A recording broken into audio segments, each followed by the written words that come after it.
Hello दोस्तों, मैं हूँ संगमित्रा। आज आपको सुनाने जा रही हूँ अपनी छोटी सी लिखी हुई कहानी। तो चलिए शुरू करते हैं। रमड़ी और शीतल में काफी गहरी दोस्ती थी। रमड़ी काफी अमीर घराने की लड़की थी और शीतल एक गरीब घराने की लड़की थी। फिर भी दोनों में काफी घनी दोस्ती थी। पिछले 8 साल दोस्ती यारी में कब दोनों बड़ी हो गई पता ही नहीं चला। कब दोनों बड़ी हो गई आभास ही नहीं हुआ। रमड़ी का मेंशन काफी बड़ा था। कमरे की खिड़की खोलते जहां तक नजर जाती केवल सुनहरी हरियाली ही दिखाई देता। रात का प्रहर होने से आसमान में चांद और अनगिनत तारे नजर आ रहे थे। पूर्णिमा की रात होने से आसमान को देखते बन रहा था।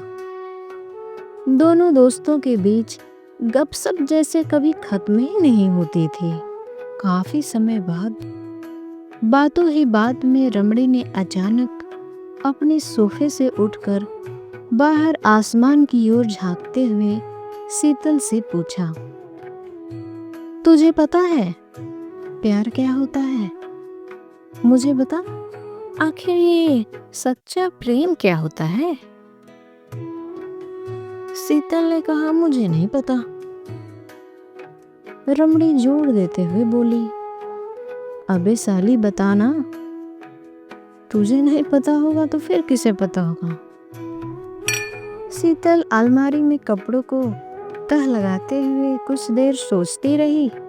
फिर रमड़ी की ओर आते हुए बोली, तुझे पता है आज सुबह जब मैं फूल खरीदने बागीचे जा रही थी तो रास्ते में मैंने एक परिवार को देखा जिसके पास कहने को बस एक दीवार का घर था। देखकर लग रहा था आंगन का वह कोना बिना कुछ कहे अपनी कहानी सुना रहा था। मिंट हरे रंग की दीवारें जिनकी परतें समय और मौसम की मार से उखड़ चुकी थी और एक और पड़े भूले बिसरे औजार, बोतलें और झाड़ू। फर्श पर बिखरा भूसा और गोल निशान शायद रोजाना जानवरों को चारा डालने या किसी काम की तैयारी गवाह था। वहाँ मिट्टी और पुरानी लकड़ी के गंध में जिंदगी चुपचाप बह रही थी, आधा काम में आधा इंतजार में। दीवारें बरसों से इस बदले न जाने वाले सिलसिले की रखवाली कर रही थी, जबकि ठीक बीचों बीच पूरा परिवार सोया हुआ था। उस घर में ज्यादा कुछ सामान नहीं था। परिवार में पति पत्नी और उनका 7-8 महीने का एक बच्चा भी था जो अपनी माँ के साथ पत्थर के जमीन पर अधनंगा सोया हुआ था। पत्थर के बगल में छोटा नाला बहता था जो फिलहाल सूख चुका था। मक्खियां लगातार भिनभिना रही थीं, कभी बच्चे के गाल पर तो कभी माँ के कान के पास।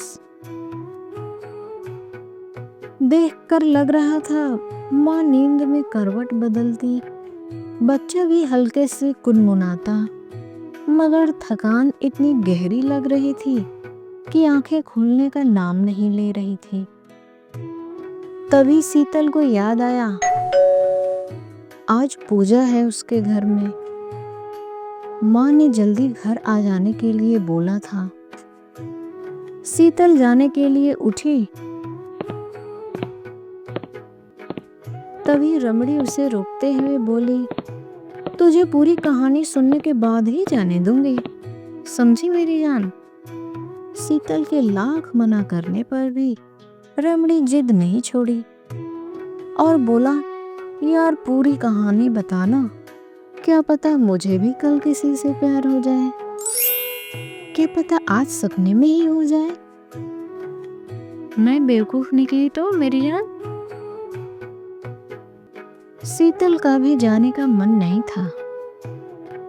रमणी के साथ सोफे पर बैठते हुए बताती है, बच्चे के साथ माँ भी कपड़े के चादर पर सोई हुई थी, जिस पे कभी सिरहाने मक्खियां भिनभिनाती, कभी पैर के तरफ।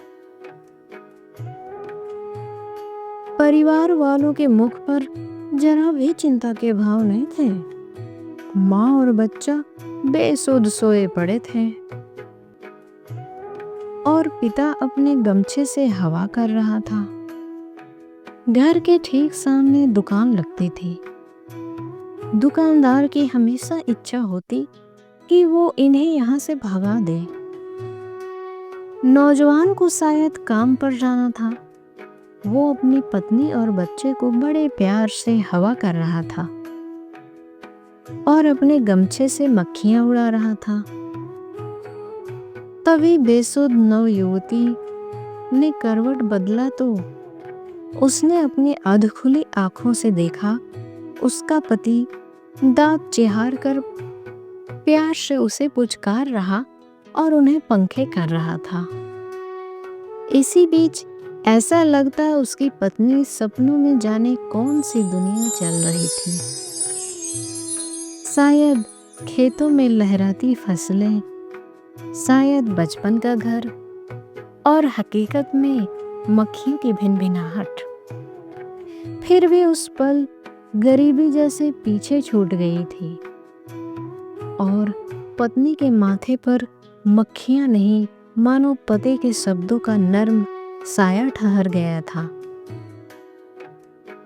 जिसके पास अपना घर, अपनी औरत और अपने बच्चे की हंसी हो, उसे गरीब नहीं कह सकते। शीतल कहती, मुझे लगता है प्रेम इसी एक पल को कहते हैं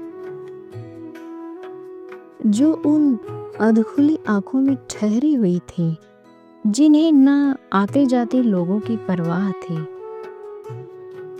मुझे लगता है ईश्वर सभी के नसीब में ये भाव लिखता है। प्रेम एक निस्वार्थ भावना है जो कहीं रखी नहीं जा सकती। जैसे यदि प्रेम सोने चांदी जवाहरात में रखी होती तो सेठ सबसे ज्यादा खुश होता ना। लेकिन उसको तभी खुशी मिलती है जब उसका सोना बिकता है। सबकी प्राथमिकता पहले रोटी ही होती है। जैसे पुरुष जब स्त्री को गहने देता है तो स्त्री इसलिए खुश नहीं होती कि पुरुष ने उसको गहना दिया, जबकि इसलिए खुश होती कि इस भागदौड़ की जिंदगी में कोई है जो उसे संवारने का सोच रहा है। जवाहरात एक जरिया है जिसमें मानव की आंखें एक दूसरे में झांकती है कि कोई है जो मेरी आंखें बंद करने पर मुझे क्षति नहीं पहुंचाएगा। शायद यही प्रेम है ना रमणी? चल अब मैं चलती हूँ। माँ मुझे आज फिर डांटेगी तेरे कारण, समझी मेरी जान? बाय। रमणी शीतल की बातों में जैसे खो सी गई थी। उसे अंदाजा भी नहीं हुआ कि शीतल जा चुकी थी। धीरे धीरे कदम लेते हुए रमणी खिड़की के पास खड़ी हो पूर्णिमा की ख्याति देखते हुए बुदबुदाती है। चांद हो तुम, रोशनी हूँ मैं, ख्वाब हो तुम, हकीकत हूँ मैं। चलो समा जाए एक दूसरे में, तभी तो तारे नजर आएंगे। धन्यवाद। ये है मेरी लिखी हुई छोटी सी कहानी। अगर आपको मेरी कहानी पसंद आए तो प्लीज़ प्लीज़ प्लीज़ लाइक करिए, कमेंट करिए, शेयर करिए।